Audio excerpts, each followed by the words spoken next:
Hey guys, second round with another blow-off valve I got from AliExpress. Generic blow-off valve top, and this one I actually didn't do anything to yet, so it's going to be neat to see, or at least to show you the differences between the one I overhauled and the one you get right out of the box. So in like the last video I told you I had to put O-rings on all these so they'd seal, because otherwise there's not much pressure that holds them in. And the main part, you go to try to loosen off the spring, and the whole body comes out. That's awesome. Top, spring, same gold piston.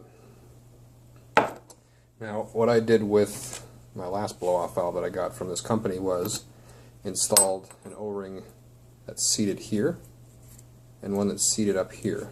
I could actually use the same diameter O-ring because by the time it was stretched out it was thin enough not to really compromise the look of the blow-off valve. And if you also notice, if you can't see, I will use a dirty microfiber cloth to show you.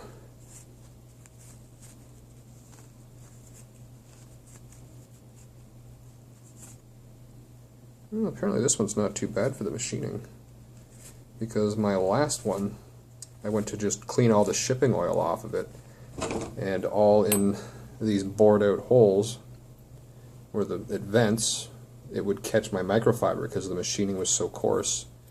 But surprisingly, these ones aren't that bad, although there still is some inside slag that would need to be taken care of. This one, like the other one, came with just the one seat there and then the two seats inside for the piston. Piston seems pretty uniform, goes in, clicks over the bottom second O-ring. Housing goes on only one way, which is very sloppy, loose. You have to put that in a vise and really crimp it and then potentially damage it because it's soft aluminum. So, and trying to put this thing back together is fun. Make sure you catch the threads. There we go.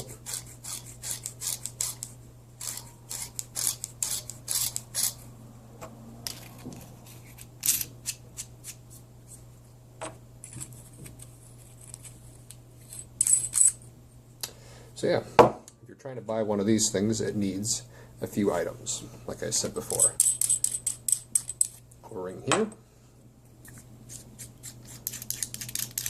O-ring there, and these O-rings seat right there. So you actually want to get smaller O-rings than the outside diameter of this so you can stretch them over so they thin out, because generally the ones you find at your local parts store are fairly thick. And then here it goes again. And like I said, another O-ring you want to do, both are the same size for this, is the seat there and the seat there. And then you'll also want to take like a rat tail file and some emery cloth and potentially some doweling or a pen so you can wrap it around it and clean up the inside of the holes, because like I said, there is some scaling left over from the machine work. It's actually falling out right now. It could be chunks of the anodize as well. And another thing missing that I added to the last one was the fact that it's an aluminum piston with a steel spring, and there's no spring seat. At least up here, it seats on the steel fitting that has, I don't know if you can see this or if the camera's going, but it has the inside lip there. And that's steel, but this is aluminum.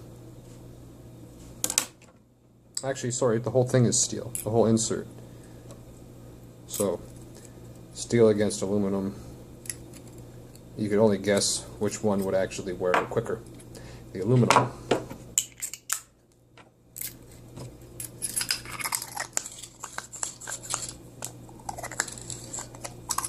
The only reason I'm spinning it on and off a few times is to make sure that the threads do line up, because sometimes they don't like to, and then you could potentially cross thread this thing.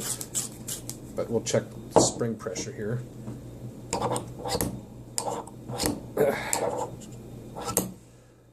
flatten my thumb, I'd say it's around 8 or 9 pounds of pressure. So that's what I do when I get my AliExpress blow-off valves. The only reason I bought this one was actually get the trumpet because I wasn't able to recirculate this fitting on my car, so now I'm just going to go with dual trumpets to make more choo-choo noises. Thanks a lot, guys. Take care. Hope this helped.